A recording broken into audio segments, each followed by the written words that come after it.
Kabanata 831. Tirena ng pulis. Nako, si Bobby Left at ang kanyang mga tao ay may maraming mga aides at subordinate na nagtatrabaho para sa kanila. Dapat mayroong hindi bababa sa ilang libong tao kung pinagsama mo ang lahat ng puwersa ng 5 prinsipyo. Ngunit huwag kalimutan na kakailanganin mo ng maraming oras upang tipunin ang mga tauhan ni Bobby kahit na siya ay naaresto. Sa tingin mo ba maaaresto mo ako, Dear Summers, kasama ang libu-libong tao na naghihintay sa akin? Pwede bang susundan tayo ng 6 doors na may malaking pagkakaiba sa numero? Mayabang na nagsalita si Hugh Quad na parang nanalo sa laban. Sa sandaling ito, wala pang 20 metro ang layo ng mga tao mula kina Tyr at Hugh. Naririnig ni Tyr ang mga pagbabante sa kanyang tenga. Pitawan mo si Sir Quad, o papatayin kita. Amused, Tyr said. Sigurado ka bang gusto mong alisin sa kontrol ang sitwasyon, Hugh Quad? Kahit na ang 6 Doors ay hindi talaga isang opisyal na organisasyon, tinutulungan pa rin namin ang mga autoridad sa pangangalaga sa komunidad ng martial arts. Ngayong gabi, ito ay hindi nagtatapos ng maayos, nakikita kung gaano kagulo ang sitwasyong ginawa mo. Magtatapos ng maayos. Masyadong naging emosyonal si Hugh. Hindi mo ba alam kung gaano kakalupit? How dare you speak of such things with me now? Anong ginawa mo kanina? Lumapit ka at agad kaming hinuli. This is all you're doing. Alam kong mawawala ang mga bagay-bagay. Kaya't hindi mo ako makikita sa Garza City pansamantala. Gayunpaman, sasabihin ko ito sa iyo, Dear Summers, kahit na umalis ako sa Garza City ngayong gabi, babalik ako sa lalong madaling panahon. Ganun ba? Biglang nagbago ang tono ni Tyr at nagsimulang tumawa. Hahaha. Tingnan mo kung gaano ka walang muwang, Hugh Quad. Diba sabi ko kanina kapag hinuli kita, hindi ka aalis. Seryoso ako. Hindi ka makakatakas. Noong una, nag-aalala pa rin ako tungkol sa katotohanan na hindi ako nakakalap ng sapat na ebidensya para durugin ka, Hugh Quad, ng lubusan. Ngunit, nang makita kung gaano ka pabigla-bigla, noong gabing iyon, sapat na nahatulan ka ng kamatayan sa pamamagitan ng firing squad multiple ng ilang beses. Nang napagtantong may nangyari, nagmamadaling nagtanong si Hugh, ano ang ibig mong sabihin, Dear Summers? Hindi mo ba gets? Parte lahat ng plano ko. Imposible. Hugh instinctively took a step back. I have a few thousand people here. Kahit na malakas ka, hindi mo kayang lumaban sa dami. Kahit gaano kalakas ang 6 Doors, hindi mo madakip ang lahat dito. Oo, tama ka talaga. Hindi ko kayang labanan ang lahat ng nasasakupan mo habang hindi kayang hulihin ng 6 Doors ang lahat at ilagay sila sa likod ng rehas. Ngunit hindi ibig sabihin na hindi ito magagawa ng ibang tao.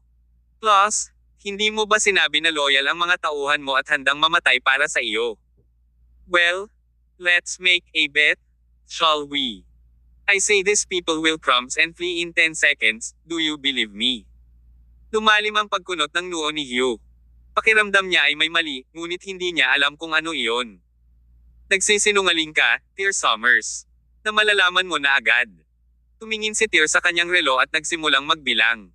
10, 9, 8, buwa. Habang nagbibilang si Tyr sa numero 1, ang kalangitan sa gabi ay napuno ng mga sirena ng pulis. Mas nakakatindig ng balahibo kaysa sa mga sigaw ng mga nasasakupan ni Hugh. Ang hindi mabilang na mga sasakyan ng pulis na may mga sirena na umaalingaw-ngaw ay nagsara mula sa mga direksyon. Nang huminto ang mga sasakyan, ang mga pulis at babaeng pulis na ganap na armado ay lumundag sa labas ng mga sasakyan. Ito. Sa isang pagkakataon, nablangko ang isip ni Hugh ng ilang segundo. Muntik na siyang mabalisa nang bumalik siya sa kanyang katinoan. Tinuro niya si Tyr at sumigaw ng naghi-hysterical, You cheated, Dear Summers. You called the police. Pinitik ni Tyr ang kanyang mga daliri at sumagot ng nakangiti, matalino. Tama ka. Tumawag ako ng pulis. Isa kang tao ng underworld at dapat alagaan ng pulis, Hugh Quad. Gayunpaman, habang ang ugnayan sa pagitan mo at ng 4 great clans ay lumago at may kinalaman sa martial arts community, sinimula ng pulisya na ilipat ang jurisdiction sa 6 Doors. Inilapit ni Tyr ang kanyang mga labi sa tenga ni Hugh at bamulong, sasabihin ko sa iyo ang isang sikreto. Marahas na nanggigigil ang katawan ni Hugh. Naalala niyang narinig niya ang tungkol sa mga espesyal na pribilehiyong tinatamasa ng 6 Doors. Gayunpaman, dahil nagsimulang lumala ang 6 na pintuan sa nakalipas na 2 taon, nakalimutan ng maraming tao sa Hilaga kung gaano kalakas ang 6 Doors. Ito ay 6 na pintuan, isang presensya na kinatatakutan ng mga maharlikang pamilya ngunit sa halip ay tinatrato na parang may sakit na pusa dito sa East Province. Tila biglang tumakas ang espiritu ni Hugh sa kanyang katawan nang makaramdam siya ng panghihina sa kanyang mga tuhod. Pagkatapos, dumating ang isang boses sa ibabaw ng megaphone na nagsasabing, "Lahat, ibaba mo ang iyong mga sandata, ilagay ang iyong mga kamay sa ibabaw ng iyong ulo at bumagsak sa sahig." Ulitin, "Lahat, ilagay ang iyong mga armas, ilagay ang iyong mga kamay sa tuktok ng iyong ulo at bumagsak sa sahig." Uulitin ko, "Lahat, ibaba ang iyong mga armas, ilagay ang iyong mga kamay sa ibabaw ng iyong ulo at bumagsak sa sahig." Tila isang sumpa, tumutunog sa kalangitan sa gabi. Mula sa lahat ng direksyon ay dumating ang hindi bababa sa 1,000 armadong pulis. Nakasuot sila ng buong uniforme at nagsimulang lumapit sa mga tao. Gaya nga ng sinabi ni Tyr, ang mga subordinate ni Hugh ay isang grupo ng mga riffraff. Nang marinig ang sirena ng pulis, mabilis silang tumakas.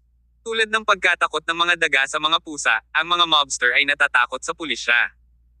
Sa libong mga tao na dumating, kalahati sa kanila ay tumakas kaagad, habang ang iba pang kalahati, mga 6 hanggang 700 sa kanila, ay hindi makalayo sa oras. Hindi kayang arestuhin ng 6 doors ang napakaraming tao, ngunit kaya ng mga pulis. Ang mga mandurumog ay hinayaan sa kanilang sariling mga aparato dahil ang karamihan sa mga kilalang tao ay may mga kriminal na record sa mga archive ng pulisya. Hinanap sila ng mga pulis. Namutla ang mukha ni Hugh. Sa sandaling iyon, sa wakas ay nalaman niya ang pakiramdam ng tunay na desperasyon. Ngumiti si Tyr at tinapik si Hugh sa balikat. "Kahit wala ako dito, matagal nang gustong linisin ng mga pulis ang underworld ng East Province. Naghahanap lang sila ng tamang pagkakataon para maaresto. I have to say, Old Man Quad, you did a great job this time. Kung wala ka, paanong ang mga prominenteng figure ng underworld ng East Province ay magsasama-sama sa iisang lugar? Hahaha. Sa ngalan ng mga mamamayan, nagpapasalamat ako sa iyo, Old Man Quad." Kabanata 832. Mahigit 10 bilyon. Nanigas ang katawan ni Hugh. Naramdaman niya ang pag-akyat ng dugo sa kanyang ulo. Pagkatapos, ang kanyang mga mata ay umikot pabalik, at samukha siya ng puno ng dugo. Pinagalitan siya ng husto ni Tyr hanggang sa nagdire siya ng dugo. Nagpatuloy ang buong prosesong ito hanggang kinaumagahan ng sumikat ang araw, at sa wakas ay tahimik na ang lahat. Pumalik si Tyr sa kanyang tirahan at natulog hanggang hapon. Pagkatapos niyang magising, kumain siya at pumunta sa istasyon ng pulisya upang makipagtulungan sa pulisya sa pagharap sa mga pamamaraan. Pinalak niyang hayaan ang mga pulis na pangasiwaan si Hugh at ang iba pa dahil marami pa siyang gagawin para sa 6 doors. Sa kasalukuyang estado ng 6 doors, kakailanganin ng maraming lakas tao at oras upang harapin ang sitwasyong ito. Pagkatapos, natapos na sa wakas ng 6 doors ang lahat sa loob ng 1 linggo. Si Bobby at ang iba ay muling isinama ng 6 doors at ang orihinal na 8 prinsipyo ay naging 3 prinsipyo. Ang 3 prinsipyo ay walang iba kundi ang Chasing Wind, Zillian, at Pon. Ang bawat prinsipyo ay may higit sa 1,000 lalaki sa ilalim nila, lahat sila ay tapat na tao. Ang mga lalaking nasa ilalim ng jurisdiction ni Bobby at ng isa pa na malapit sa kanila at may hindi malinis na background ay masusing iimbestigahan bago paalisin sa trabaho.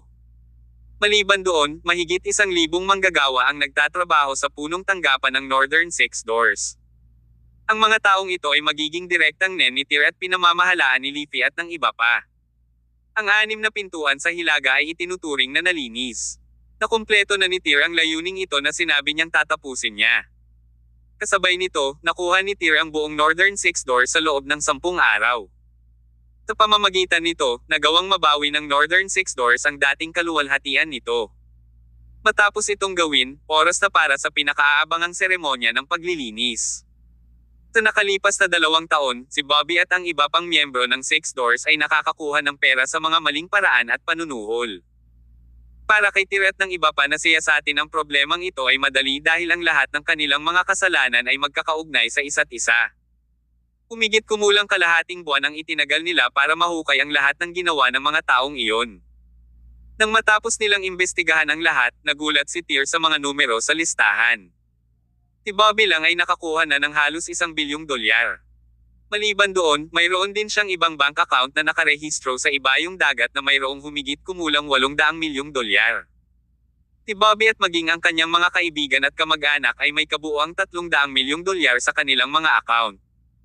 Nangangahulugan ito na si Bobby lamang ang nakasamsam ng mahigit 2 bilyong dolyar sa nakalipas na 2 taon sa Hilaga. Ito ay isa lamang sa 5 mga prinsipyo. Ang natitirang mga prinsipyo ay nakakuha din ng mahigit 1 bilyong dolyar bawat isa. Sa huli, idinagdag ni Tir ang buong halaga ng maruming asset na naipon ng lahat ng 5 prinsipyo sa loob ng 2 taon, nakatanggap sila ng mahigit 7 bilyong dolyar sa kabuuan. Ang kulit, nang matotal ang halaga, nabigla si Tir. Walang halaga kay Tir ang 7 bilyon dahil kumita siya ng mahigit trilyong dolyar mula sa Regal Palace, ngunit ang dahilan kung bakit nagkaroon ng ganito kalaking pera ang Regal Palace ay dahil pinalawak nila ang kanilang negosyo sa buong mundo upang makamit ang kanilang mga numero. Samantala, ang 7 bilyong dolyar na ito ay dahil si Bobby at ang iba pa ay nakatanggap ng suhol at na-corrupt sa nakalipas na 2 taon. Ito ay 2 magkaibang paraan ng kumita ng pera. 7 billion. How did they did this? Hindi maisip ni Tir kung paano nakuha ni Bobby at ng iba pa ang napakaraming pera. Kung hindi dahil sa mga record at lahat ng nakumpiska sa kanila ng 6 doors, hindi maniniwala si Tir na nakuha nila ang ganitong kalaking pera. Dagdag pa, ito ay si Bobby lamang at ang iba pang mga prinsipyo. Maraming tao ang katulad nila sa Northern 6 doors. Hindi lamang ang mga prinsipyo ang nasira. Gayunpaman, ito ay labis. Imposibleng imbestigahan ni Tir ang bawat isa sa kanila. Si Tir ay hindi rin maaaring gumugol ng maraming oras at kapangyarihan dito.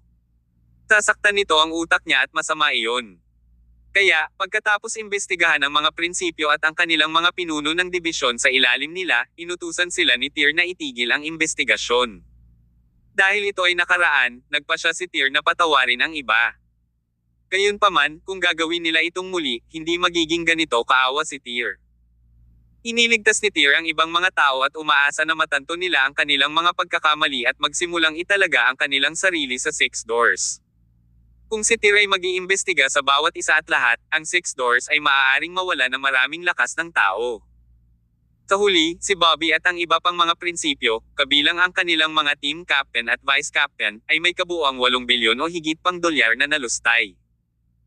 Nang ipagkanulo ng banal na tigre ang 6 doors ilang taon na ang nakalipas dahil sa kasakiman at pumunta sa malayong lugar upang manirahan, malamang na hindi niya inaasahan na ang paggawa nito ay magiging daan para yumaman si Bobby at ang iba pa. Gayunpaman, ito ay isang sandali lamang ng kasiyahan. Sa wakas, ang mga taong ito ay pinarusahan ng husto. Bukod sa mga miyembro ng 6 doors, nalantad din si Hugh. Nalaman ng pulisya ang malaking dami ng industriya ni Hugh at, kasabay nito, kinumpiske pa ang kanyang mga ari-arian. Ang dami pang asset ni Hugh na nakakalito. Ang pulis ay tumagal ng kabuuang 1 linggo upang mabilang ang mga nalustay na ari-arian ni Hugh. Ang kabuuan ay halos 15 bilyong dolyar.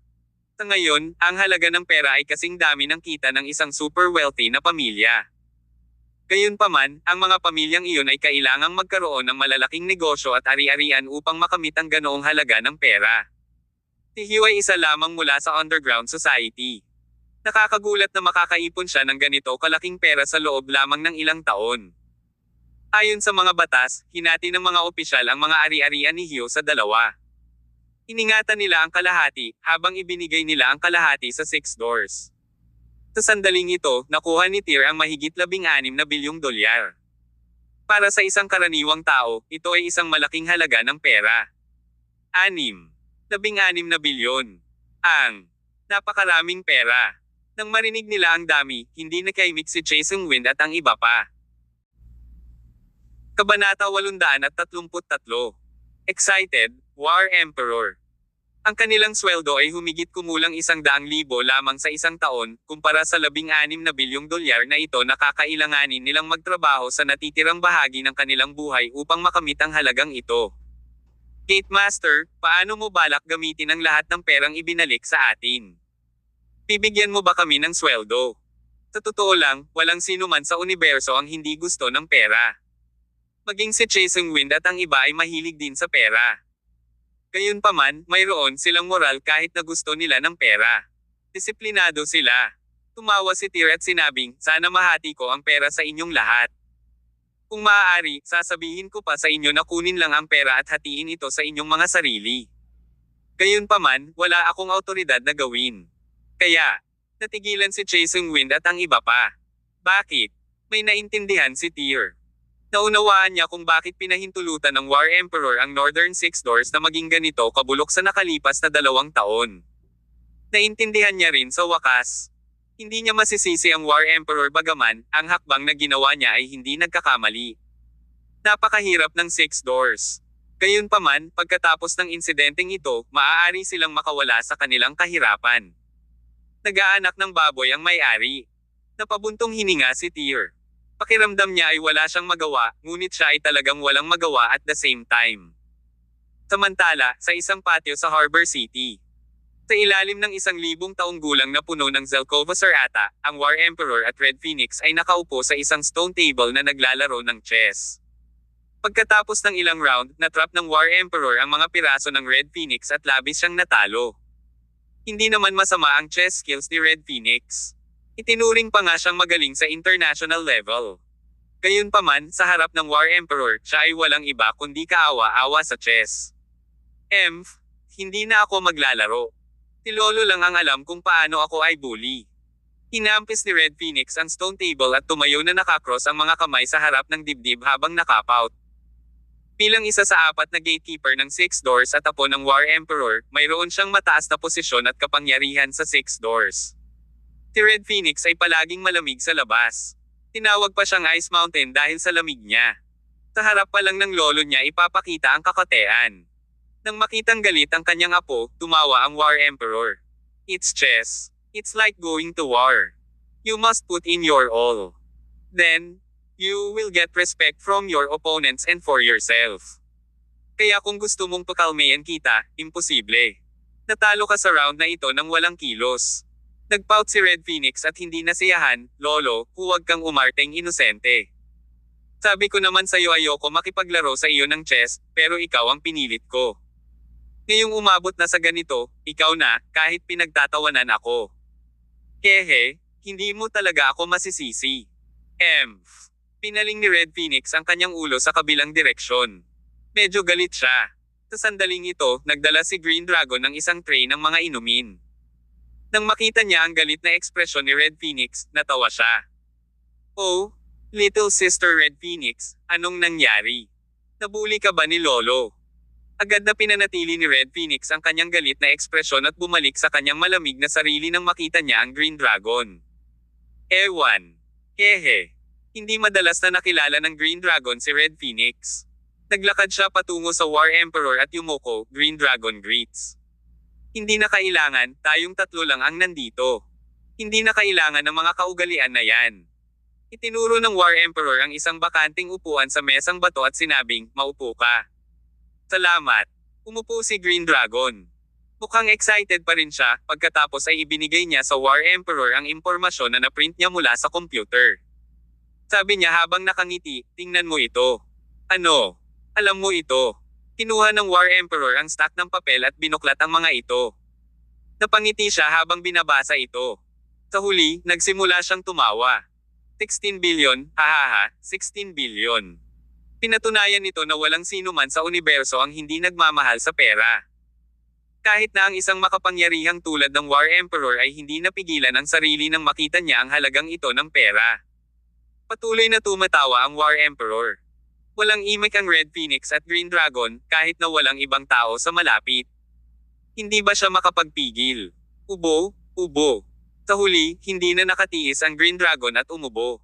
Ang War Emperor, pagkatapos ay nagkamalay at napagtanto na siya ay lumampas sa dagat. Para matakpan ang awkwardness, umubo rin siya saka umupo ng tuwid. Green Dragon, naalala mo ba ang pastahan natin? Umiling ang Green Dragon. Tumayo siya at agad na yumuko. Napipilitin ako. Hindi ko lang maintindihan. Bakit ka nakakasigurado na pagkatapos ng 2 taong gulo sa Northern Six Doors, may lalabas na tulad ni Tyr at haharapin ang lahat?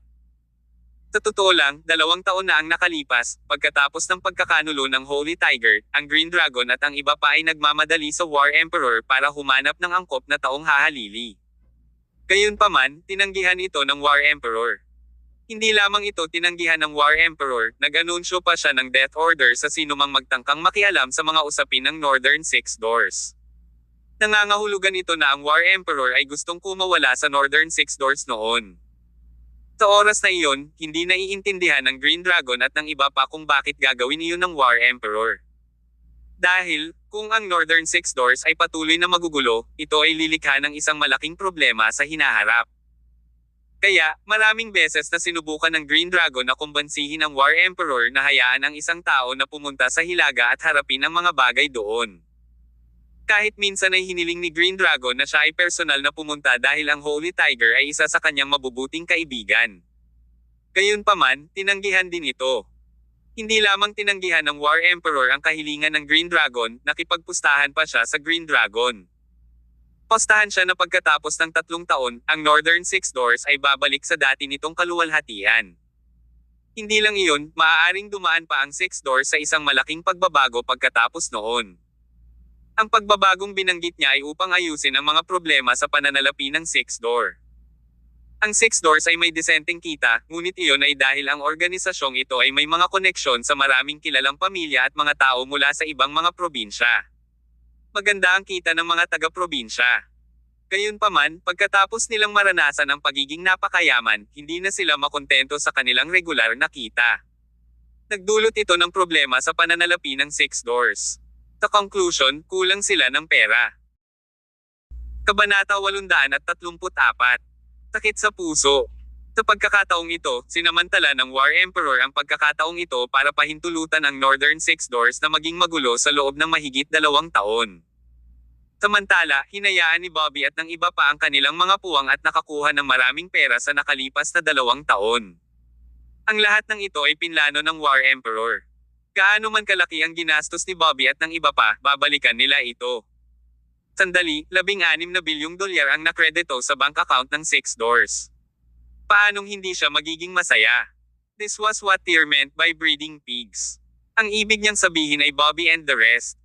Dahil mataba at malalaki ang mga baboy, oras na upang putulin ang mga ito. Nagpatuloy ang Green Dragon, hindi ko pa rin maintindihan. Paano mo nahulaan na lilito ang isang tulad ni Tyr? Kung may iba pa na hindi si Tyr, imposible ito, di ba?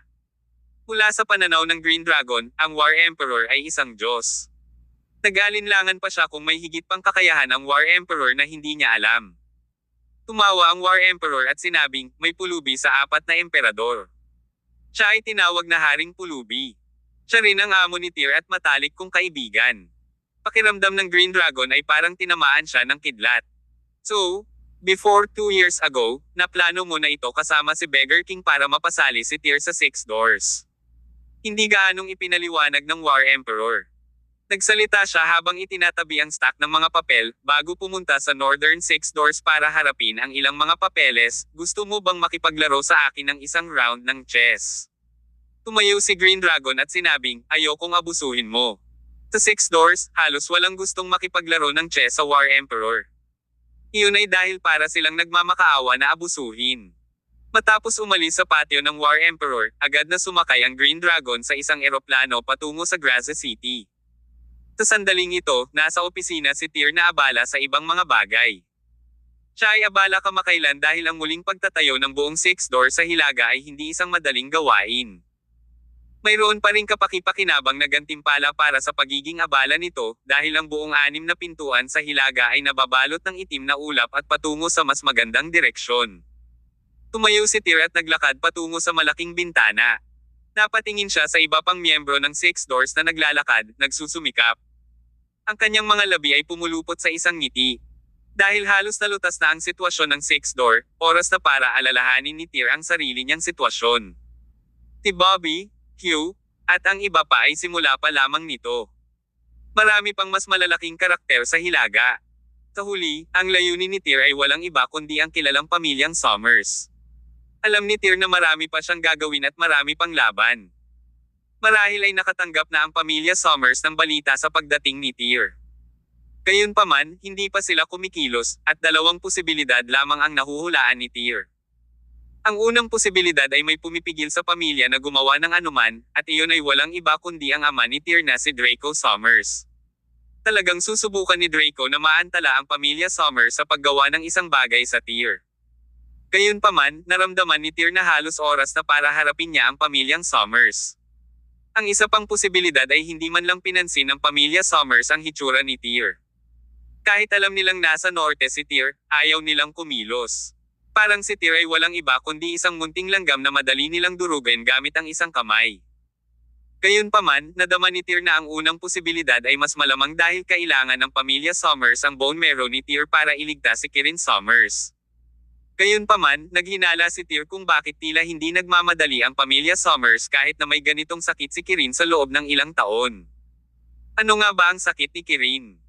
Mukhang seryoso ito dahil mapapagaling lang ito sa bone marrow, ngunit kung ganoon ka seryoso, paano ito kakayanin ng pamilya Summers ng ganoon katagal? Ito ang nagduda kay Tyr.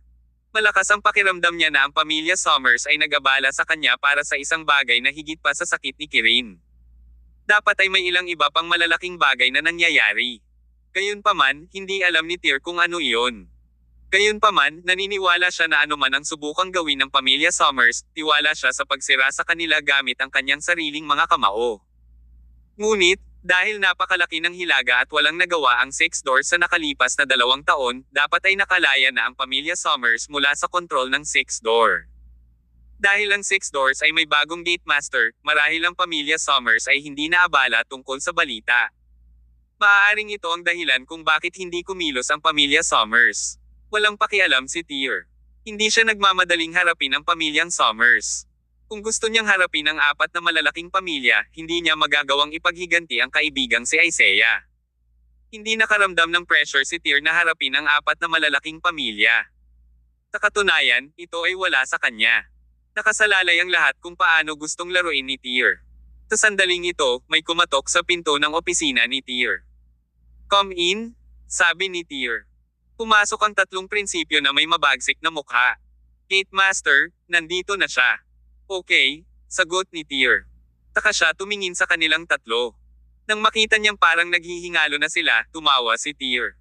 Alam ng buong grupo na dumating ang Green Dragon para kunin ang pera, ang perang nakuha natin ay hindi pa nagagalaw, at ngayon ay malapit nang umalis.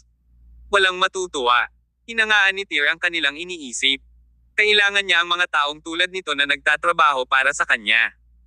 Mga taong magsasabi sa kanya kung ano ang nangyayari at hindi ito itatago. Hindi ba kayo nagrereklamo na si Bobby at ang iba pa ay kumikita ng dirty money, pero ngayon gusto nyo ng pera? Ngumiti si Zillian at sinabing, ito ay 2 magkaibang bagay. Nakuha natin itong $16 bilyong sa pamamagitan ng pagsusumikap. Hindi napigilan ni Tyr na matawa at sinabing, kahit na, sa huli, pera ng bansa. Pagkatapos ay tinapik ni Tyr ang kanilang mga balikat at sinabing, huwag kang malungkot. Maaaring nagkukulang ako sa maraming bagay, ngunit hindi ako nagkukulang sa pera. Ang ilang bilyon ay wala sa akin. Makukuha nila ito dahil gusto nila ito. Kung sino man sa inyo ang nangangailangan ng pera, sabihin mo lang sa akin. I'll give you guys some. Kabanata 835. Green Dragon Panic. Sa sinabi ni Tyr ay seryoso siya. Sa isang iglap, muling tumaas ang lugar ni Tyr sa kanilang mga puso. Sa oras na ito, nakarating na ang Green Dragon sa hilagang himpilan ng Six Doors. Naramdaman niya ang aura ng bloodlust pagkapasok niya. Ang bawat tao ay may malugod na ekspresyon sa kanilang mukha at iginagalang siya, ngunit nararamdaman niya na ito ay peke. Para bang ang lahat ay isang ticking time bomb at gustong salakayin ng Green Dragon. Ano ito? Saway ni Green Dragon sa puso niya, bakit parang naglalakad ako sa lungga ng multo? Malamig ang pakiramdam. Sa sandaling ito, umalis si Tyr at ang mga prinsipyo. Ngumiti si Tyr at ibinuka ang kanyang mga braso nang makita ang Green Dragon. Naglakad siya patungo sa Green Dragon. Brother Green Dragon, long time no see. The Northern Six Doors welcomes you. Ahaha, si Kuya Tyr sure na welcome. Nagyakapan silang dalawa. Habang magkayakap sila, sinabi ni Green Dragon, Kuya Tyr, pumunta ako para mangolekta ng pera sa utos ng may-ari. Sana hindi ako sisihin ni Kuya Tyr. Hindi yun mangyayari. Tumawa si Tyr, everything is done according to the rules. Bakit ko naman sisisihin si Kuya Green Dragon? Mukha ba akong taong kulang sa pera? Totoo yun, dahil sinabi mo iyon, gamaan ang loob ko. Kung hindi, hindi ko akalain na makakaalis ako ngayon sa Northern Six Doors. How's that possible? Alam ng lahat dito na si Kuya Green Dragon ay sumusunod lang sa rules. Bakit tayo magrereklamo? Umalis sa pagkakayakap sina Tyr at Green Dragon. Marahil ay hindi sapat ang sinturon ni Tyr. Isang bagay ang nahulog mula sa kanyang baywang. Natarante si Green Dragon. Agad na kinuha ni Tyr ang wrench at sinabing, sira ang pinto ng opisina. Aayusin ko lang sana. Huwag kang magpanik, Kuya Green Dragon. Oh, sagot ni Green Dragon. Itinuro niya si Zillian na nagkataon ding nalaglag ang isang martilyo. Ngumiti ng pilit si Zillian at nagpaliwanag, Mr. Green Dragon, tinutulungan ko si Gate Master na ayusin ang pinto. Yung guy ba dyan na may hawak na espada na tumutulong din sa'yo sa pag-aayos ng pinto, Kuya Tyr? Sa sandaling ito, napansin ng Green Dragon ang isang miyembro ng Six Doors na may dalang espada at nagmamadaling lumapit sa kanya. Pagkatapos, ang guy ay itinulak pabalik ni Leafy at ng iba pa. Nakaramdam sila ng awkward. Hihihi. Naramdaman ng Green Dragon na nanginginig at namimilipit ang kanyang mga kalamnan. Naramdaman ni Tyr na masyadong kakaiba ang atmosphere na ito, kaya mabilis niyang sinabi, Brother Green Dragon, halika nga dito. Nakapag-book na ako ng table sa isang restaurant. Dahil malayo na ang nilakbay mo, kailangan na nating uminom hanggang sa makarating tayo sa Kalasingan. Tinala ni Tyr, Chasing Wind, at iba pa ang Green Dragon sa isang malapit na restaurant at nagsaya mula gabi hanggang gabi. Sa kalagitnaan ng pagdiriwang, si Chasing Wind at ang iba pa ay lasing na. Samantala, ayaw magpatalo sina Tyr at Green Dragon sa isa't isa. Gayunpaman, sa oras na inumin ni Tyr ang kanyang ika-5 bote, bumagsak siya sa kanyang ika-6 na bote. Gayunpaman, nakainom ng isa pang bote ang Green Dragon at maayos pa rin ang pakiramdam. Para hamanin ako, ang Green Dragon's alcohol tolerance dapat ay ambisyosa ka. Gustong samantalahin ni Tyr ang pagkakataong ito para lasingin ang Green Dragon para makapag-usap siya at kumuha ng pera sa halip na ibigay ang lahat sa Six Doors. Gusto niya nang hindi bababa sa ilang bilyon sa 16 na bilyon. Hindi man nagkulang sa pera si Tyr, isa lamang siyang may trabahong gate master. Hindi niya maaaring patuloy na bayaran ang mga ito ng sweldo mula sa kanyang sariling mga bulsa. Gayunpaman, hindi niya inaasahan na ang Green Dragon ay magiging katulad ni Demi Watt. Sila ay mga Diyos ng pag-inom. Kahit na nagsanib puwersa si Tyr at ang iba pa, hindi nila sila kayang talunin sa pag-inom. Pagkatapos ay ipinasa ng Green Dragon ang dokumento kay Tyr para pirmahan niya. Tinatimad magbasa si Tyr kaya pinirmahan na lang niya agad. Sa pirma ni Tyr, sumang-ayon siya na ang ilang bilyon ay para sa pag-aayos ng Northern Six Door habang ang iba ay aalisin sa punong tanggapan.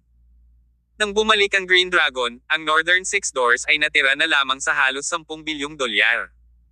Nakaramdam ng lamig sa kanilang puso si Tyr at ang iba pa.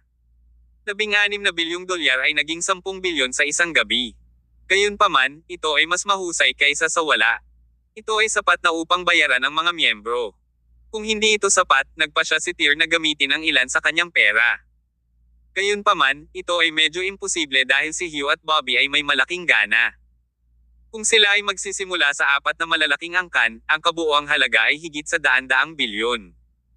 Sa pag-iisip tungkol sa 4 na malalaking angkan, nakaramdam ng galit si Tyr. Mabuting kaibigan niya si Isaiah simula noong nag-aaral sila. Dahil ipinagkanulo ng 4 na dakilang angkan ang pamilya Yoder, babayaran sila ni Tyr. Tumayo siya malapit sa bintana at tumingin sa maliwanag na araw. Sanay na siya sa ganito. Pagkatapos ng taglamig, ito ay tag-araw kung saan lalago ang lahat. The 4 great clans, I have my fun with you guys, bulong ni Tyr. May bahid ng galit ang kanyang mga mata habang ang kanyang mga labi ay pumulupot sa isang tusong ngiti. Isaiah, hindi ko alam kung buhay ka pa. Kung buhay ka pa, nasaan ka? Isang tao ang sumulpot sa isip ni Tyr na may mainit at magiliw na ngiti. Noon, nagbago ang buhay ni Tyr matapos mawala ang kanyang ina. Naging ulap ang kanyang puso. Noon, mayroon siyang ilang mabubuting kaibigan na tumulong sa kanya at nagpapatibay loob sa kanya. Kaya naman hindi siya naging masama o nalunod sa kawalan ng pag-asa. Kung hindi dahil kay Isaiah, maaaring matagal nang nawala si Tyr mula sa pagsira sa sarili. Siyempre, maliban kay Isaiah, may isa pang taong nagbigay init sa puso ni Tyr. Si Sofia iyon. Sa Japan, binigyan ni Tyr si Sofia ng tseke na 500 milyong dolyar para matulungan ang kanyang pamilya. Hindi niya alam kung ano ang nangyari sa kanya o sa kanyang pamilya ngayon. Kinuha ni Tyr ang phone niya at tinawagan si Sofia. Agad na sinagot ang tawag na maging si Tyr ay nabigla sa bilis. Para bang hinihintay niya ang tawag nito. Tir, ikaw ba yan? Kabanata 836. Bumalik sa paaralan. Sa telepono, narinig ang boses ni Sofia. Medyo nanginginig ang boses niya. Parang nanginginig dahil sa excitement. Parang simula nang bumalik si Sofia mula sa Japan, hinihintay niya ang tawag ni Tir, at ngayon, sa wakas ay tinawagan na siya nito. Oo, Sofia. Nasa norte ako. Sagot niya. Nagkaroon ng mahabang katahimikan. Ito ay medyo awkward. Parang walang masabi ang dalawa sa isa't isa. Ngumiti si Tir at sinabing, libre ka ba? Wanna meet? I'll treat you. Oo, libre ako. Mabilis na sumagot si Sofia, nasaan ka? Pupunta ako. Taglit na nag-isip si Tir at pagkatapos ay sinabing, paano ang East Province Middle School? Sige. Hindi naman tumanggi si Sofia at agad na pumayag. Pagkatapos niyang ibaba ang tawag, nag-impake si Tir ng ilang gamit at pinaandar ang isa sa mga sasakyan ng 6 doors papuntang East Province Middle School. Ang East Province Middle School ay ang pinakamahusay na middle school sa East Province. Maraming mga bata mula sa mga kilalang pamilya sa Hilaga ang nag-aral sa paaralang ito habang ito ang pinakamarangal na paaralan sa Hilaga. Si Tir, Sophie at ang iba ay nag-aral dito dati. Marami silang magagandang alaala at pagkakaibigan sa paaralang ito. Humigit kumulang 2 oras na nagmamaneho si Tir at sa wakas ay nakarating sa East Province Middle School. Bandang 11:00 ng umaga nang dumating siya. Hindi pa dumarating si Sofia kaya hinintay ni Tir. Gayunpaman, ito ay okay lang. Magkaibigan sila ni Sophie. Ang maikling paghihintay ay wala. Ipinarode ni Tir ang kanyang sasakyan sa labas ng car park ng school at bumaba ng sasakyan. Ang paaralan ay mukhang pareho kahit na pagkatapos ng 10 taon. Hindi ito nagbago. Ang pinagkaiba lang ay may iilan pang gusali ang paaralan ng mga silid-aralan. Ang football field ay naging isang facelift. Sa wakas, ang male dorm na tinuluyan ni Tir at ng iba ay naging female dorm. May mga tunog ng mga estudyanteng nagbabasa mula sa paaralan, at kasalukuyang may isang klase ng mga estudyante sa football field. Tumayo si Tir sa harap ng gate ng school at nanood. Mga alaala ang lumilipad sa kanyang isipan. Ang disenyo ng uniforme ng mga estudyante ay binago, ngunit pamilyar pa rin sa likod ng mga uniforme ang mga salitang East Province Middle School. Hindi maiwasan ni Tir na maalala ang paglalaro ng football kasama si Isaiah at ang iba pa habang pinagmamasdan niya ang mga estudyante sa football field. Tuwing naglalaro sila ng football, tumatambay si Sofia kasama ang mga babae, may hawak na bote ng tubig at naghihintay na matapos silang maglaro. Nakaramdam ng init at pait si Tir sa parehong oras nang maalala niya ang nakaraan. Dahil hindi nagbabago ang mga bagay habang nagbabago ang mga tao, mailalarawan ni Tir ang kanyang sitwasyon bilang pinakamahusay. Dahil nandito ka, bakit hindi ka pumasok at tingnan mo? Sa sandaling ito, narinig ni Tir ang isang pamilyar na boses. Si Sofia iyon. Lumingon si Tir at tumingin sa dalaga. Noong mga estudyante pa sila, siya ang pinakamagandang babae sa paaralan. Gayunpaman, hindi siya mukhang mas masama kumpara noong siya ay nasa kanyang mga araw ng paaralan. Nakasuot siya ng puting sando, isang pares ng maong, at isang pares ng puting sneakers. Nakakapanibago ang itsura niya. At saka, nag-makeup si Sofia. Kahit anong tingin sa kanya, ang ganda niya. Nandito ka pala. Tumango si Sofia. May kakaiba siyang nararamdaman sa kanyang puso. Gayunpaman, maingat pa rin si Sofia. Alam niyang hindi niya makakasama si Tir dahil may asawa at anak na ito. Pumasok na tayo at tingnan natin, sabi ni Sofia. Sige. Naglakad silang dalawa papunta sa gate ng school. Pero pinigilan sila ng security guard. Ano ang gusto niyo guys? Ang gwardya ay hindi katulad ng dati. Mukha siyang strikto. Naningkit ang mata niya habang nakatingin kina Tir at Sofia. Agad namang paliwanag ni Tir, good morning. Kami ay mga estudyanteng nag-aaral dito dati. Ngayon ay libre kami, kaya gusto naming tingnan. Bawal. Pareho silang tinanggihan ng security guard ng walang awa. May mahigpit na tuntunin ngayon para sa mga paaralan. Kung walang partikular na dahilan, kahit ang mga magulang ng mga estudyante ay hindi makapasok. Dahil sikat na paaralan ang East Province Middle School, mas mahigpit pa sila. Nawalan ng pag-asa si Tir at Sofia, sinubukan nilang kumbansihin ang gwardya, ngunit ayaw magpakawalan ng gwardya. Sa huli, pareho silang sumuko. Hindi sila basta-basta nakapasok. Nako, akala ko pupunta tayo at tingnan, pero itong guard na ito ay masyadong mahigpit. Dahil napakatagal na mula nang bumalik siya sa paaralan, nakaramdam ng pagkadismaya si Sofia, ngunit hindi man lang siya makapasok. Pakiramdam niya ay nakakalungkot ito. Biglang sabi ni Tyr, "Sofia, remember the small garden behind the school gates?" Yung mga gate sa likod ng garden. Naningkit ang mga mata ni Sofia. Naintindihan niya agad. "Sinasabi mo bang?" Tumawa si Tyr. "Tumitakas kami ni Isaiah sa school para maglaro sa labas. Tuwing babalik kami, titig na titig ka sa amin at tinatakot mong sasabihin sa teacher." Ahaha. Hindi napigilan ni Sofia ang tumawa. "After that, you guys would always buy a pack of spicy potatoes para suhulan ako." Haha, tama ka. Hindi napigilan ni Tyr na matawa. Noon, palihim talaga kaming binigyan ni Isaiah ng palayaw, housekeeper. Nagdilim ang ekspresyon ni Sofia, at sinabi niya, "Dear Summers, I dare you to repeat it." Kasambahay, hahaha. Kurutin kita hanggang mamatay. Agad namang kinurot ni Sofia ang bewang ni Tyr. Hindi pa nararanasan ni na Isaiah at Tyr ang kanyang mga makamandag na kamay noong mga bata pa sila. Pagkatapos nilang maglaro ng ilang sandali, parang bumalik sila sa tamang panahon sa 10 taon na ang nakakaraan yung mga panahong kabataan. "Sofia, gusto mo bang pumasok?" Tanong ni Tyr. "Oo, kung kaya ko. Gusto kong bumalik sa dati nating classroom." Gayunpaman, pinaghigpitin tayo ng gwardya sa labas. Tingnan mo ang mabangis niyang ekspresyon. Para tayong may ninakaw sa kanya. Ahaha, medyo malikhain ka pa rin mag-describe ng mga bagay-bagay. Hinawakan ni Tyr ang mga kamay ni Sofia tulad ng ginawa niya noong mga bata pa sila. "Halika, papasukin kita." Natural na reaksyon ang paghawak ni Tyr sa mga kamay ni Sofia, at hindi na siya nagdalawang isip. Ang tingin lang niya kay Sofia ay matalik niyang kaibigan, tulad noong mga estudyante pa sila at ngayon din. Gayunpaman, sa sandaling hinawakan ni Tyr ang kanyang mga kamay, naramdaman ni Sofia na tila siya ay tinamaan ng kidlat. Kabanata 837. Umakyat sa pader. Ang kanyang puso ay tumibok na para siyang pinupukpok ng matigas na bagay. Pulang-pula siya hanggang leeg. Anong mali? Nalilito si Tyr Summer sa estado ni Sofia Zonata. Nagmamadaling umiling si Sofia. "Wala lang. Tyr, balak mo bang akyatin ko ang pader ng courtyard gaya ng ginawa niyo noon?" Matalino.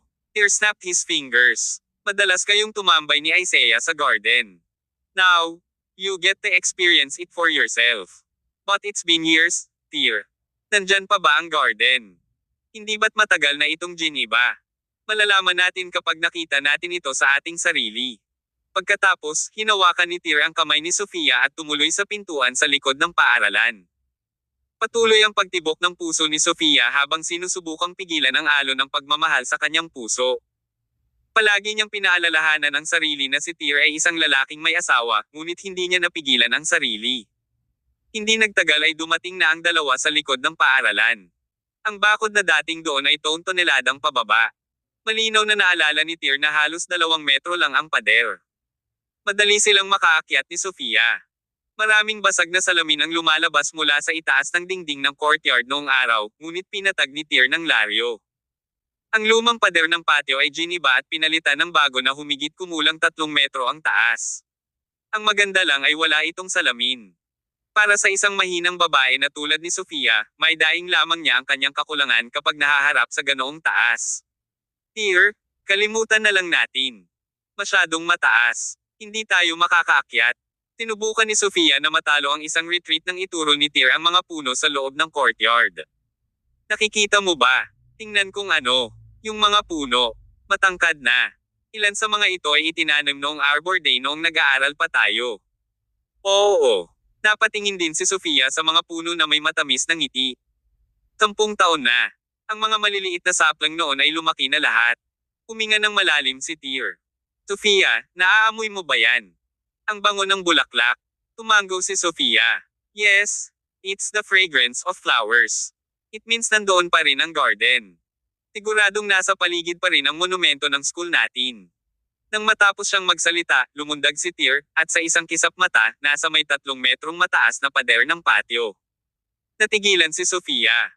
Hindi man lang niya nakita kung paano gumalaw si Tyr bago pa siya umahan sa pader. "Halika na.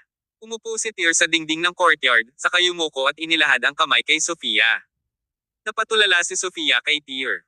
Nakaramdam siya ng pagkahilo. Why are you spacing out? Pilasan natin habang walang tao.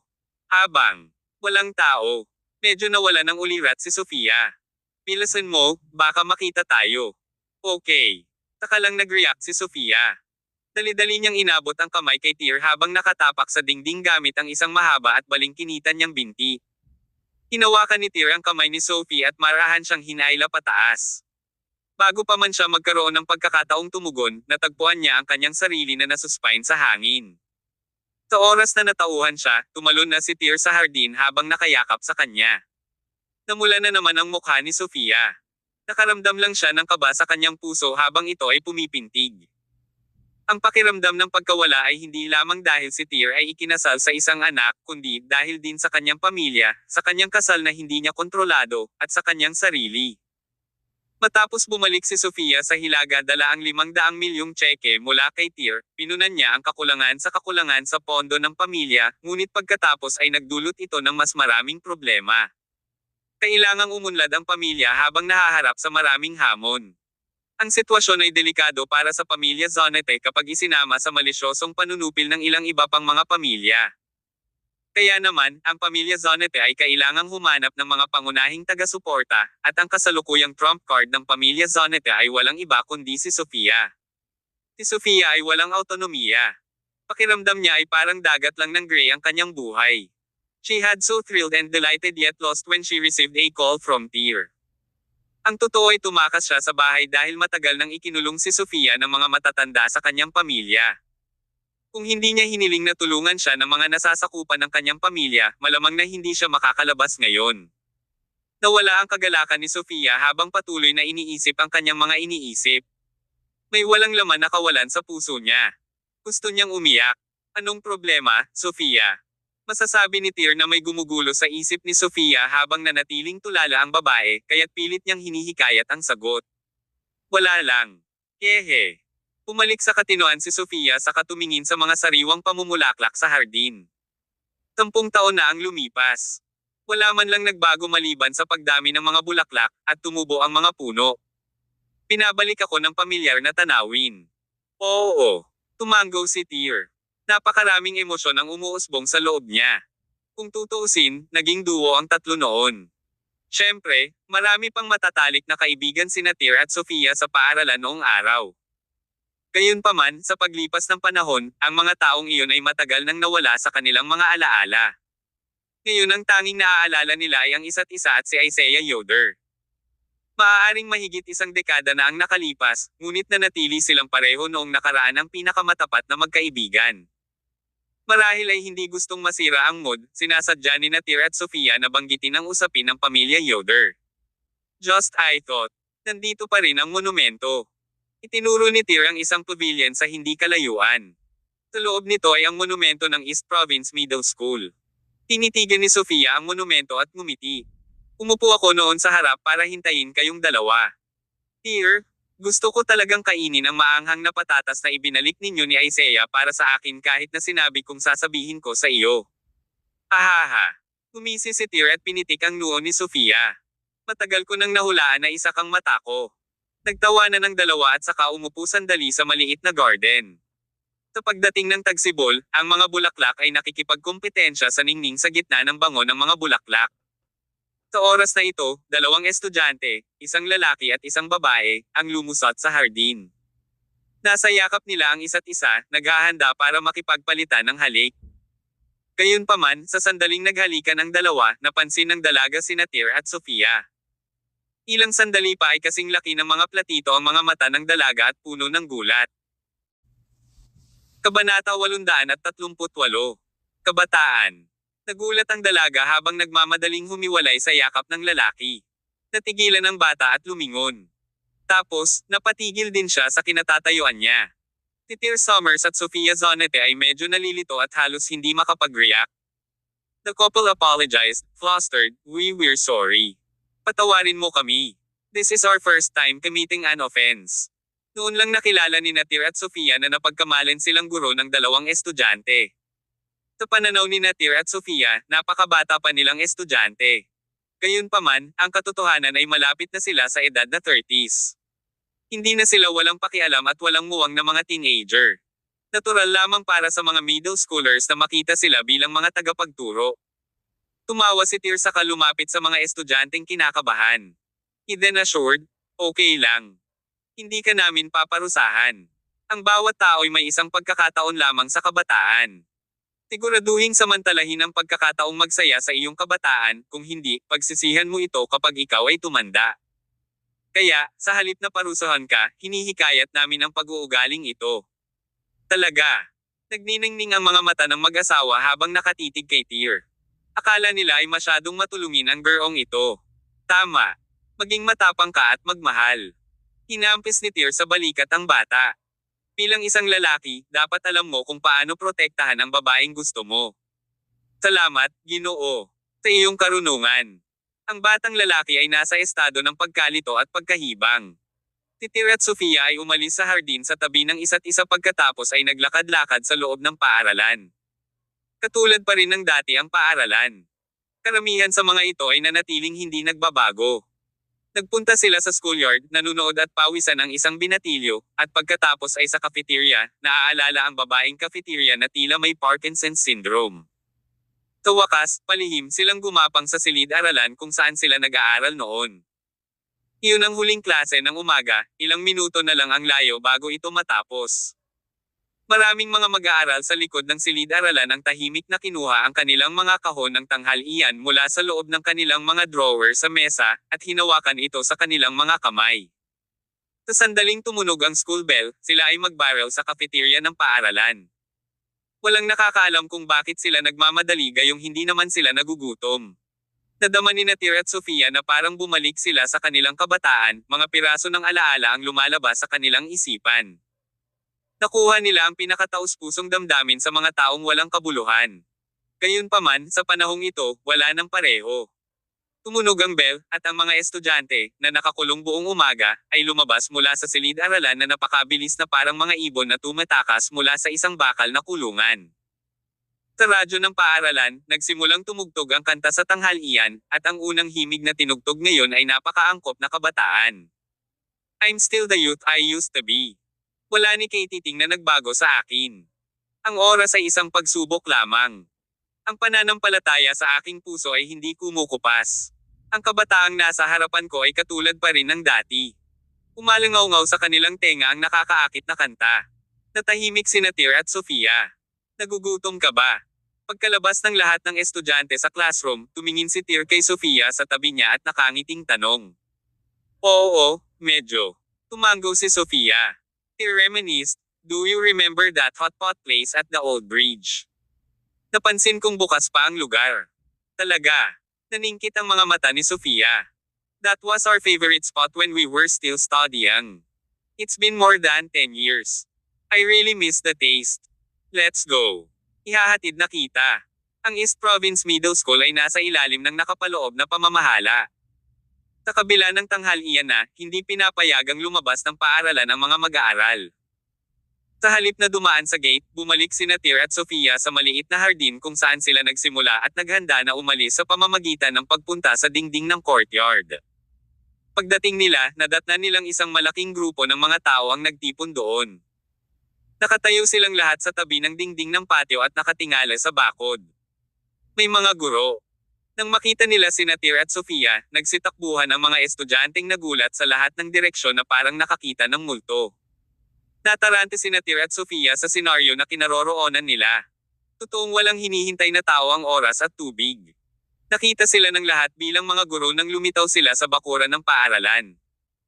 Ang mga estudyanteng nakatayo sa tabi ng pader ay nagkalat habang ang mga nakataas ang isang paa sa bakod ay nakatitig sa dalawa, naluluha. Ang pagtakas ay hindi isang opsyon, ni hindi nga sila makatakas. Ano ang dapat nilang gawin?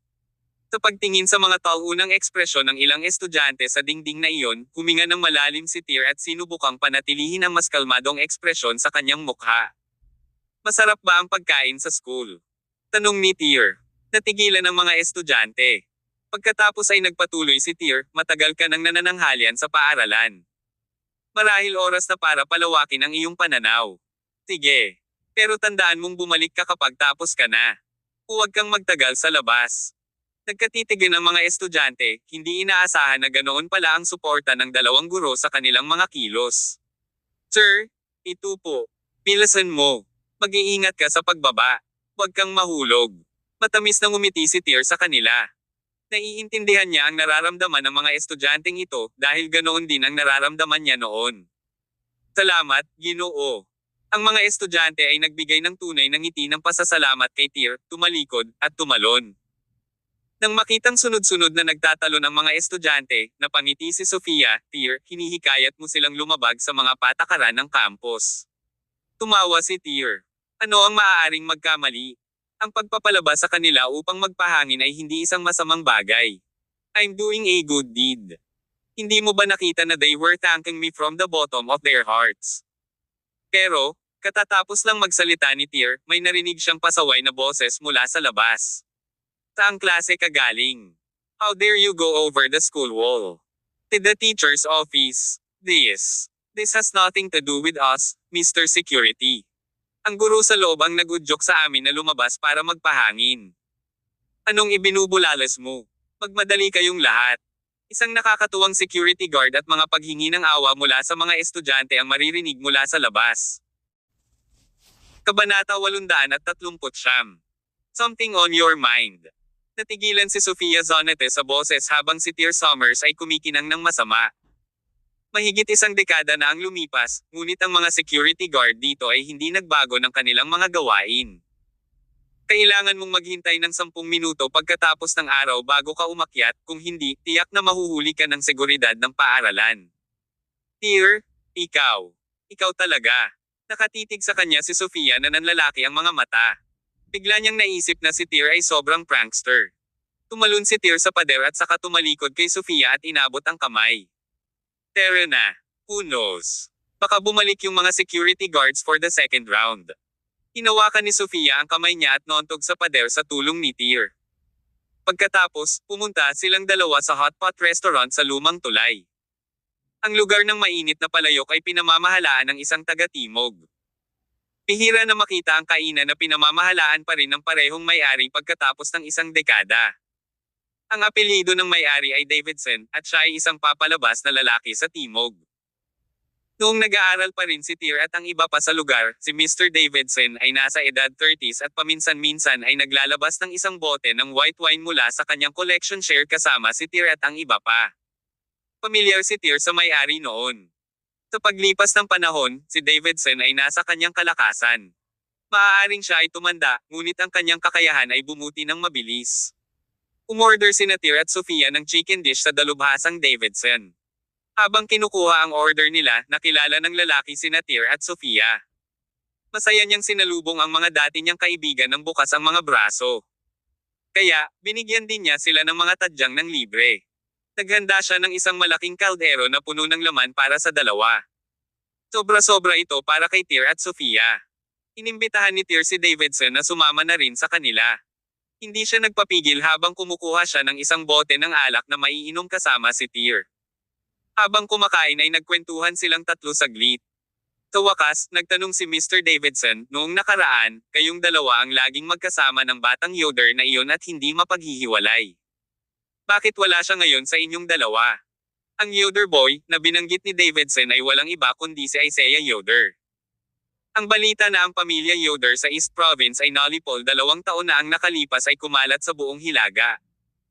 Malamang na narinig ni Davidson, ngunit tiyak na wala siyang ideya na si Isaiah talaga ang young master ng pamilya Yoder. Awkward na ngumiti si Tyr. Medyo abala siya, kaya hindi siya makapunta. Makatuwiran iyon.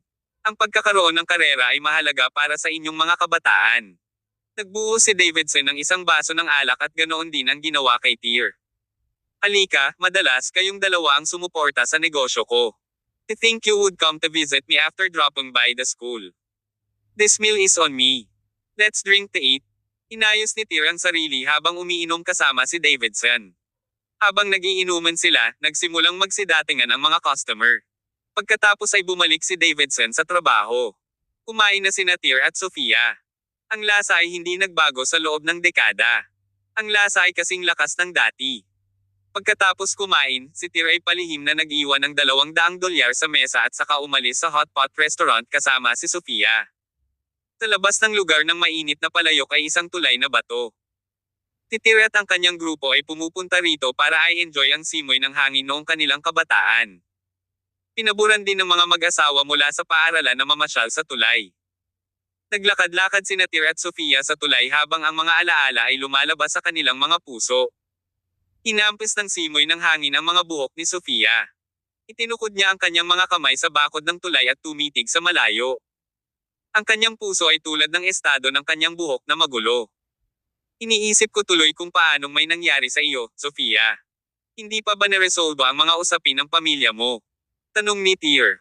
Nagmamadaling umiling si Sofia. Naayos na. Ang 500 milyon na ibinigay mo sa akin ay nakatulong sa aking pamilya sa isang krisis. Lahat ay okay na at sinusubaybayan na. Maraming salamat, Tyr. Mangyaring bigyan ako ng ilang oras upang ibalik sa iyo ang pera. Umiling din si Tyr. It's no matter. We can discuss the matter in the near future. Tanong ni Sofia, Tyr, pumunta ka ba sa norte para sa negosyo ng pamilya ngayon? Oo. Tumango ako. It's not just about the Summers family. Andin din ang Yoder family. Kitang-kita ni Sofia na naglalabas ng masamang aura si Tyr. Ang daloy ng puot na ito ay nagpadala ng pagkabalisa sa kanyang puso. Tyr, hindi ko alam kung ano ang eksaktong naranasan mo sa ibang bansa sa mga nakaraang taon. Sa tingin ko, mas mabuti kung umalis ka sa norte. Ang dahilan kung bakit ginawa ni Sofia ang pahayag ay hindi dahil minamaliit niya si Tyr. Sa kabaligtaran, nag-aalala siya para sa kanya. Pagkatapos ng lahat, ang kasalukuyang 4 na nangungunang pamilya ng East Province ay natakot na sa kanya, lalo pa ang pamilya Summers ng Ormer City. Sofia, kilala mo ako. I don't fight battles, I am uncertain of. So, there's no need for you to worry about me. At saka, kung may nararanasan kang problema, tawagan mo lang ako. Matutulungan kita sa kanila. Kilalang kilala talaga ni Sofia si Tyr. Kung sinabi niya iyon, hindi na niya kailangan pang sabihin pa. Kung tutuusin, ganoong klaseng tao si Tyr. Kapag nakagawa na siya ng desisyon, wala nang sino mang makakaugoy sa kanya. Taglit silang namamasyal sa tulay nang makatanggap si Sofia ng tawag sa telepono at nagmamadaling umuwi. Alam na ni Tyr na may iniisip si Sofia, gayunpaman, dahil ayaw niyang makipag-usap sa kanya tungkol dito, hindi siya mapipilit ni Tyr na ipaliwanag ang sarili. Kaya't nagpaalam na ang dalawa at umalis na sa kani-kanilang tahanan. Sa pagbabalik, tinugtog ni Sofia ang kantang narinig nila sa paaralan kanina, Youth, at pinalakas ang volume. Patuloy na pinapatugtog ni Sofia ang kanta sa buong 2 oras na biyahe sa kotse. Nagpatuloy ito ng ilang dosenang beses. Sa una ay nagpigil si Sofia, ngunit unti-unti, nagsimula siyang umiyak. Nagsimula ito sa isang hikbi, at pagkatapos ay diretso siyang humagulgol. Pagdating niya sa bahay, matagal nang tumulo ang mga luha sa kanyang makeup. Ipinarada niya ang kanyang sasakyan sa garahe at bumalik sa villa ng kanyang pamilya, at nang makarating siya sa pintuan, narinig niya ang isang malakas na hiyawan at galit na sumpa ng isang lalaki na nagmumula sa loob. Sa loob ng pangunahing bulwagan ng villa, may hawak na isang katad na latigo sa kamay ang isang nasa katanghaliang gulang na lalaking nasa edad 50 at walang awang hinahampas ang isang batang babae sa kanyang huling mga kabataan.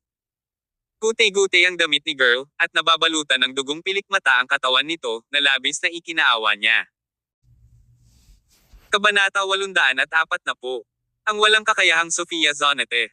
You have got to help the young miss pull such a face. Tignan mo na matatalo kita hanggang mamatay ngayon.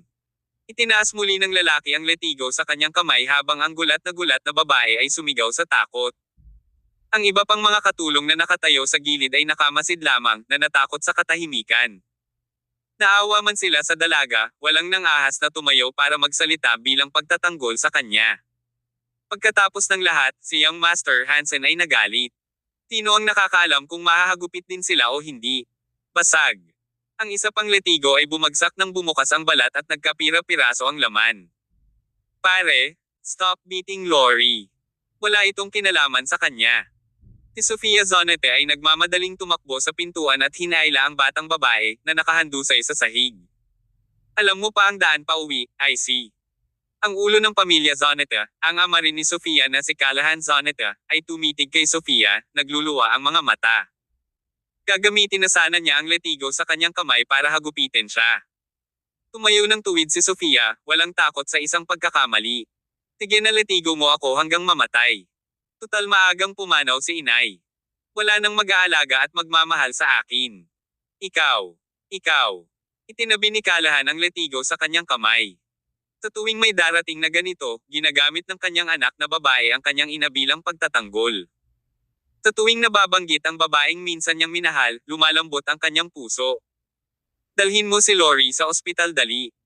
Nang makita ni Callahan na itinapon ang letigo, mabilis na inutusan ni Sofia ang mga katulong ng kanyang pamilya na kunin si Lori. Hindi nagtagal, si Sofia at Callahan na lang ang naiwan sa villa. Lumapit si Sofia sa kanyang ama, balak niyang hawakan ang kanyang kamay at kumilos na parang isang kaakit-akit na bata. Gayunpaman, galit na umungal si Callahan, lumuhod. Sa sobrang takot ni Sofia, nanginginig siya. Tatay. Sabi ko lumuhod ka. Marahas na hinampis ni Callahan ang kanyang kamay sa mesa. Malinaw na nagngangalit siya. Alam ni Sofia na may nagawa siyang mali at nakaluhod lang siya sa lupa. Nagiging matapang ka. Naglakas loob ka na ang kasambahay ng pamilya ang pumalit sa iyo habang nakikipagkite ka sa isang pribadong pagpupulong kasama ang isang lalaki. Kung malalaman niyang Master Hansen ang tungkol dito, alam mo kung ano ang mangyayari. Kumunot ang noo ni Sofia. Pare, may pinadala ka na magmanman sa akin. Harumph ni Callahan. Hindi ko ginawa. Kung ganon, si Lolo siguro. Mabilis na tumayo si Sofia. Siya dapat. Masyado na siyang malayo. I think nagpadala siya ng mga tao para bumubuntot sa akin. Sa sobrang galit ni Sofia ay tumalikod siya para lumabas ng villa nang sumigaw si Callahan, saan ka pupunta? I'm going to confront him. Sino siya para tretuhin ako ng ganyan? Tumigil ka nga dyan. Gustong sanjitin ni Callahan si Sofia, ngunit tila nawala ng malay si Sofia. Namumula ang kanyang mga mata habang dumiretso sa pinto na walang intensyong makinig sa pag-aalinlangan ni Callahan. Gayunpaman, pagdating niya sa door, dalawang lalaki, isang matanda at isang bata, ang pumasok. Ang dalawang lalaki ay nasa kanilang mga 70s at 20s ayon sa pagkakabanggit. May pagkakatulad sila sa kanilang mukha. Ang nakatatandang lalaki ay walang iba kundi ang lolo ni Sofia, si Caspian Zoneta. Ang nominal na pinuno ng pamilya Zoneta ay si Callahan, ngunit alam ng lahat na ang tunay na pinuno ng pamilya Zoneta ay si Caspian pa rin. Ang isa sa kanyang 20s ay si Callum Zoneta, ang anak ng pangalawang tiyuhin ni Sofia. Lumakad ang dalawa, at bago sila makalapit, sinabi ni Callum, ang boses ay tumutulo ng acid, Sofia Zoneta, mukhang alam mo pa ang daan pa uwi. Ang lakas ng loob mo. Dumating na tayo sa puntong ito, ngunit nakikipaglaro ka sa isang lalaki. Gusto mo bang mahulog ang pamilya Zoneta sa isang sitwasyon kung saan hindi na tayo gagaling? Sofia was still livid as she coldly snapped back, it's not your turn to dictate where I go. You have no right to restrict my freedom. I can go where I want. Si Caspian naman ay nakasimangot at sinabing, ang pamilya Zoneta ay nasa gitna na ngayon ng isang matinding krisis sa pagitan ng buhay at kamatayan. Hindi ka maaaring payagang kumilos ng walang ingat. At saka, ang usapin sa pagitan mo niyang Master Hansen ay dapat ilagay sa agenda sa lalong madaling panahon ang hindi nararapat na pagkaantala ay maaaring magdulot ng problema. Si Sofia ay hindi nagbigay ng mukha sa kanyang lolo habang siya ay sumagot, ako ay isang tao, hindi isang bargaining chip. Ito ay Sebastian Lo noong una, at ngayon ay si Eric Hansen. Sino ka para ituring ang aking mga pangunahing kaganapan sa buhay bilang isang bargaining chip? Ungol ni Sofia sa mga salitang ito. Nakaramdam siya ng mali. Dati, ang pamilya Hansen, upang maibsan ang kanilang sarili sa krisis, ay nagsagawa ng kanilang paraan upang ipakasal si Sofia sa Sebastian Lo upang subukang makuha ang suporta ng pamilyang Lo sa ganitong paraan upang ang pamilya Zoneta ay makayanan ang mga paghihirap. Gayunpaman, dahil sa nangyari sa Japan, nagkaroon ng away sina Sofia at Sebastian. Pagkabalik, sinisi ni Sebastian ang lahat ng dahilan ng pagkabigo ng kooperasyon sa pagitan ng pamilya Lo at Toymoto Group kay Sofia. Nagdulot ito ng galit ng pamilya Lo kung saan nagpasya silang sugpuin ang pamilya Zoneta sa lahat ng paraan. Ang pamilya Zoneta at ang pamilya ng Lo ay pangunahing nakatuon sa industriya ng sasakyan. Sa nakalipas na 2 taon, mabilis na umunlad ang pamilya ng Lo sa hilagang industriya ng sasakyan dahil sa kanilang relasyon sa 4 na pangunahing pamilya. Sila pa nga ang naging nangungunang industriya ng sasakyan sa Hilaga. Kahit na ang 500 milyong ibinalik ni Sofia, sa ilalim ng nagngangalit na mga suntok ng pamilya Lo, mahirap makayanan ang mga welga at paghihiganti ng pamilya Lo. Ang pamilyang Zonete ay orihinal na sinadya upang masira sa digmaan, ngunit sa pinakamaliit na panahon, isa sa 4 na dakilang angkan, ang pamilyang Hansen, ay pumasok upang hadlangan ang pamilyang Lo. Sa huli, napilitan ng pamilyang Lo na pakawalan ang pamilya Zonete dahil sa lakas ng pamilya Hansen, na nagbigay daan sa pamilya Zonete na malumpasan ang kalamidad. Ang dahilan kung bakit ang pamilya Hansen ay pumasok upang pigilan ang pamilya ng Lo ay dahil ang pinakamatandang young master ng pamilya Hansen, si Eric Hansen, ay nagustuhan si Sofia. Si Sofia Zonete ay talagang isang kilalang kagandahan ng East Province. Pinagnanasaan siya ng mga taong may malawak na hanay ng edad. Kasama rito si Eric Hansen, ang young master ng pamilya Hansen. Gayunpaman, lumabas na magkasama sina Sofia at Sebastian Lo of the Lo dahil maraming business deals ang Lo family at Hansen family. Maaari silang ituring na pinakamalaking pamilya ng sangay ng pamilyang Hansen. Kaya alang-alang sa higit na kabutihan, hindi kinuha ni Eric Hansen ang babae sa pamamagitan ng puwersa. Pagkatapos ng lahat, ang isang binata mula sa isang mayamang pamilya tulad ni Eric ay walang mga babae sa kanyang beck and call. Gayunpaman, nang maglaon, nalaman niyang naghiwalay na sina Sebastian at Sofia. Ang pamilya ng Lo ay gumaganti laban sa pamilya Zonete, na nagresulta sa kumpletong paghihiwalay ng pamilya na maaaring naging biyenan. Si Callum Zonete, ang young master ng pamilya Zonete, ay humingi ng tulong kay Eric. Ipinaalam niya kay Eric na bagamat naging fiancé siya ni Sebastian, lagi niyang pinanatili ang kanyang pagiging inosente. Iyon ang dahilan kung bakit pumasok si Eric at tinulungan ang pamilya Zonete na ayusin ang usapin, sa kondisyon na siya, si Eric Hansen, ay kukunin si Sofia Zonete bilang kanyang asawa. Ang pamilya ng Lo ay sumuko kay Sofia at hindi nang ahas na tumanggi. Sa halip, tinulungan ni Sebastian Lo ang apoy para mapasaya si Eric. Ang pamilya Zonete, sa kabilang banda, ay natural na mas sabik.